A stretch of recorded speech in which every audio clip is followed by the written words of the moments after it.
Good morning, students. Class 7th.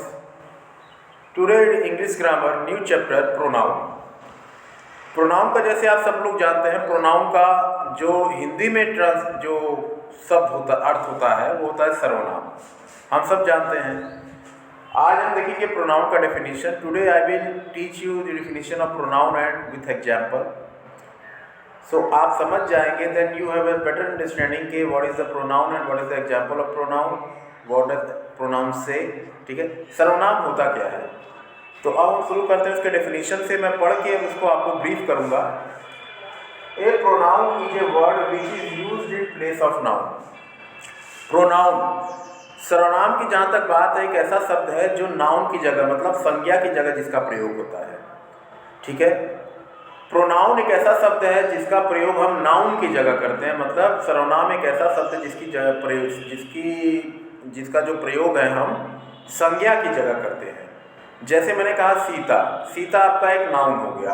अब सीता न लिखकर हम शी लिख दें तो ये क्या हो जाएगा, प्रोनाउन। राम है, राम की जगह हम ही लिख दें तो ये हो जाएगा प्रोनाउन। तो राम नाउन की जगह अगर आप प्रोनाउन ही का प्रयोग करेंगे तो ये प्रोनाउन हो गया। सीता नाउन की जगह आप प्रोनाउन शी का प्रयोग करेंगे तो ये भी प्रोनाउन हो गया। ठीक है, एग्जाम्पल दिया, देखिए Sita is a girl and she is also good student. तो यहाँ पहले में जो आप देख रहे हैं सीता, सीता क्या है, ये नाउन है, सीता नाउन है। अब अगले वाले में जो आप ये देख रहे हैं ये हमारा क्या है, प्रोनाउन है। तो यहाँ क्या हो क्या रहा है, यहाँ पर हम सीता की जगह फिर यहाँ पर सीता न लिखकर हम शी लिख रहे हैं, मतलब हम इसको रिप्लेस कर दे रहे हैं प्रोनाउन से। तो ये नाउन की जगह आ गया प्रोनाउन शी। तो यही चीज होता है जो नाउन को रिप्लेसमेंट करे, it is a replacement of noun. Pronoun क्या होता है, it is a replacement of noun. तो नाउन का जो रिप्लेसमेंट होता है वही प्रोनाउन होता है। मतलब जहाँ नाउन की जगह जिसका प्रयोग होता है वही हमारा प्रोनाउन होता है। आगे काइंड्स ऑफ प्रोनाउन हम पढ़ेंगे, इसके लिए आप थोड़ा होल्ड करिए। अब यहाँ पर आप देखिए, अब ये हमारे काइंड्स ऑफ प्रोनाउन हैं। हमारे पास 8 काइंड्स ऑफ प्रोनाउन होते हैं। हमारे पास 8 काइंड्स ऑफ प्रोनाउन होते हैं। थोड़ा सा होल्ड करिए।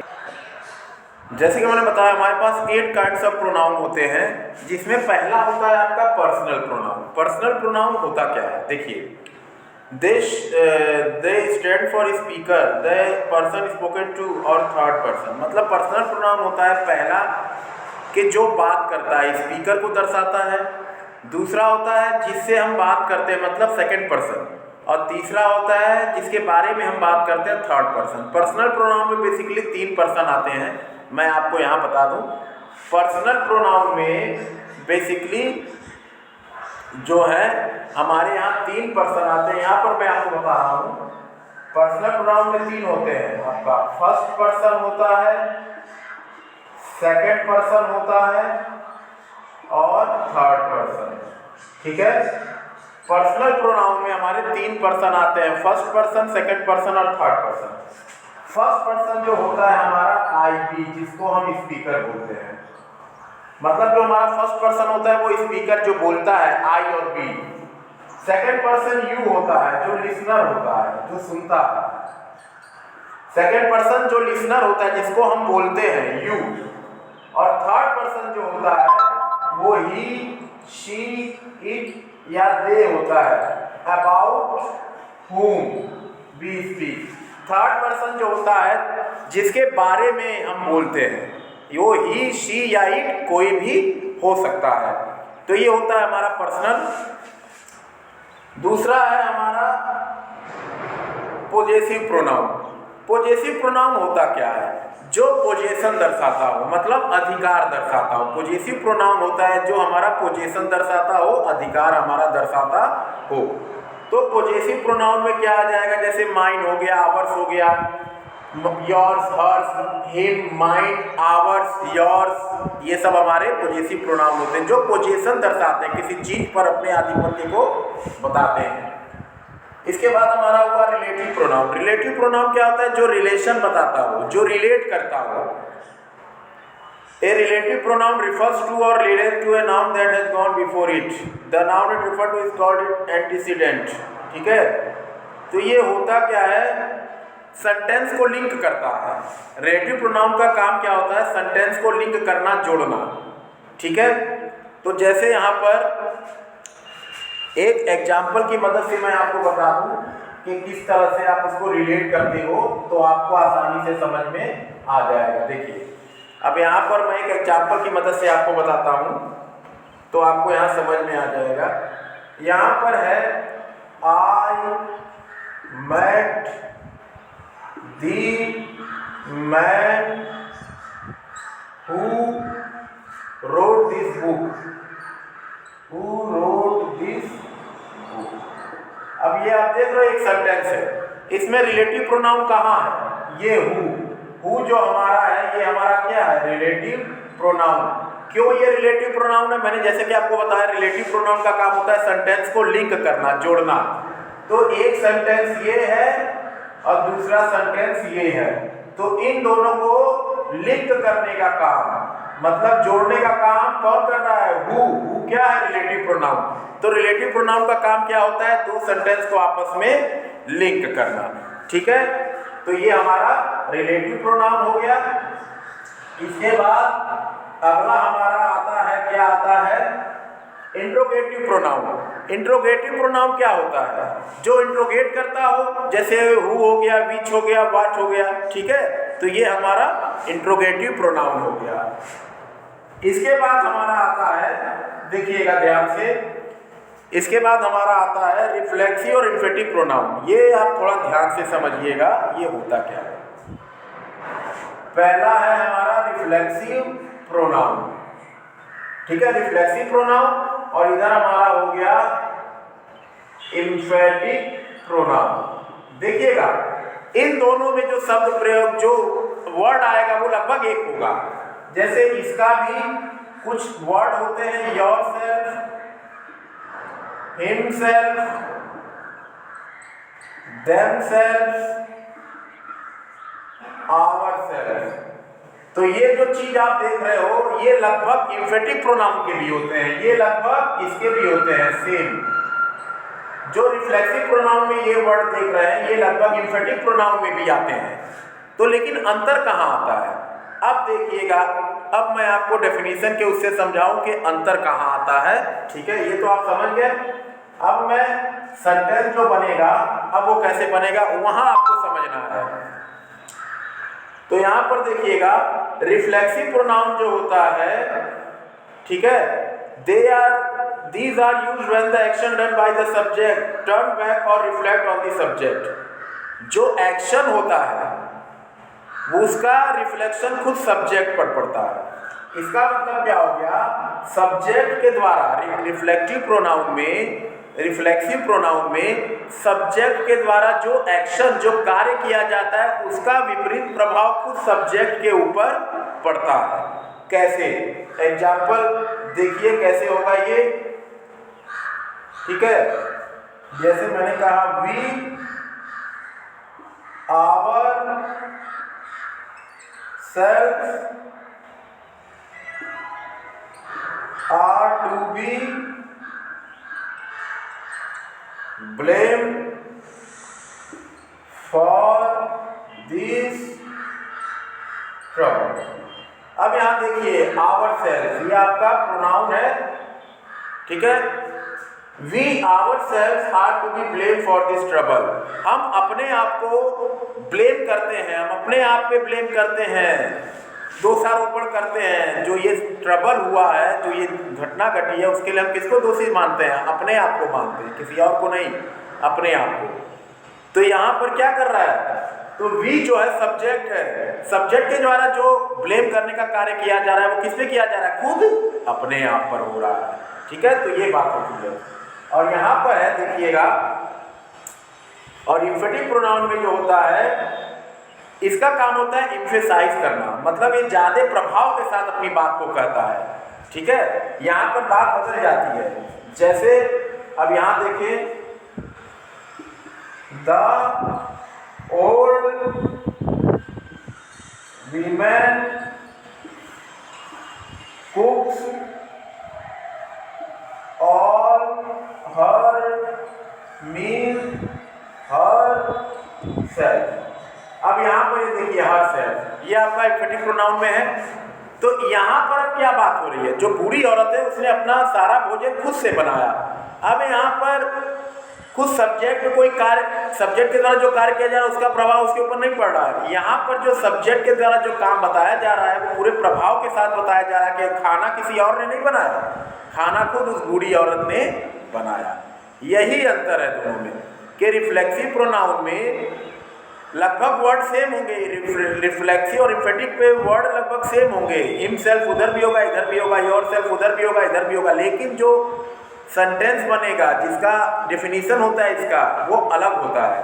रिफ्लेक्सिव प्रोनाउन का होता है सब्जेक्ट के द्वारा जो कार्य किया जाता है उसका प्रभाव खुद सब्जेक्ट पर पड़ता है, और एम्फेटिक प्रोनाउन में जो भी कार्य किया जा रहा है वो पूरे प्रभाव के साथ बताता है कि ये कार्य मेरे द्वारा किया जा रहा है, ना कि किसी और के द्वारा। और अंत में हमारा है, देखो डेमोन्स्ट्रेटिव प्रोनाउन है। डेमोन्स्ट्रेटिव प्रोनाउन आप जानते ही हैं, डेमोन्स्ट्रेटिव प्रोनाउन क्या होता है कि ये क्या दर्शाता है, इंडिकेट करता है, डेमोन्स्ट्रेट करता है किसी वस्तु, किसी चीज की तरह। जैसे दिस हो गया, दैट हो गया, दिस हो गया और दोज हो गया, ठीक है, ये डेमोन्स्ट्रेटिव प्रोनाउन। अंत में हमारा आता है इंडेफिनिट प्रोनाउन। अंत में हमारा क्या आता है, इंडेफिनिट प्रोनाउन। इंडेफिनिट प्रोनाउन क्या होता है, इंडेफिनिट प्रोनाउन जो होता है, they do not replace the name of any particular person और थिंग, ठीक है, ये किसी पार्टिकुलर व्यक्ति या वस्तु के नाम को रिप्लेस नहीं करता है। जैसे इसमें क्या हो जाता है, वन हो गया, नोबडी हो गया, ठीक है, एनीवन हो गया, मतलब इसमें नंबर की संख्या निश्चित नहीं होती है, निश्चित होती है। एनीवन में आप कितने नंबर बता पाओगे, कुछ नहीं। नोबडी में कितने नंबर, कुछ नहीं। वन में कितने, नन में कितने नंबर, ठीक है। तो ये होता है इंडेफिनिट प्रोनाउन, ठीक है। अब जो चीज़ मैं आपको बता रहा हूँ उसको आप देखिएगा, बहुत ज़रूरी चीज़ है, इसको आप समझने का प्रयास करिएगा। अब मैं जो आपको बताने जा रहा हूँ इसको देखिएगा आप लोग कि ये किस तरह से बनता है, ठीक है, इसको आप देखिएगा।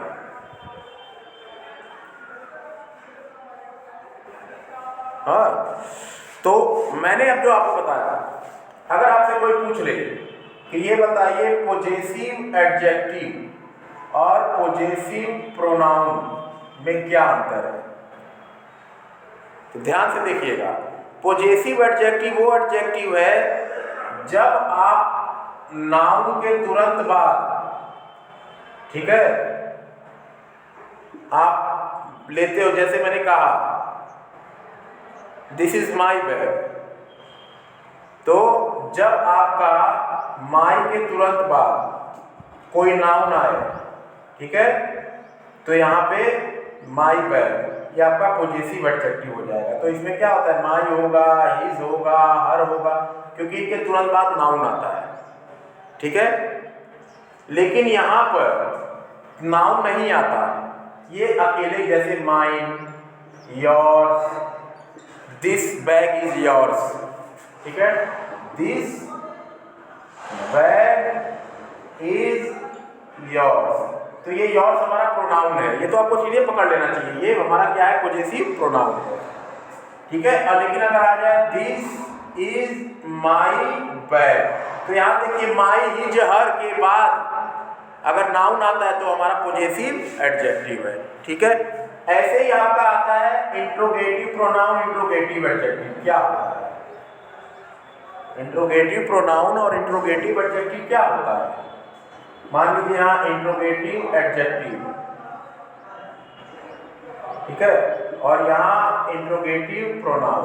कैसे पहचानेंगे, जब यहाँ ध्यान दीजिएगा, जब आपको, ठीक है, व्हाट हो गया, विच हो गया, ये इंट्रोगेशन वर्ड हो गया, जब इन इंट्रोगेशन वर्ड के तुरंत बाद कोई नाउन मिले तो वो हमारा इंट्रोगेटिव एडजेक्टिव होगा। जैसे मैंने कहा what plan did you make, what plan did you make, तो यहाँ व्हाट के तुरंत बाद प्लान, प्लान हमारा नाउन है, तो व्हाट के तुरंत बाद नाउन आ रहा है, तो ये इंट्रोगेटिव एडजेक्टिव होगा।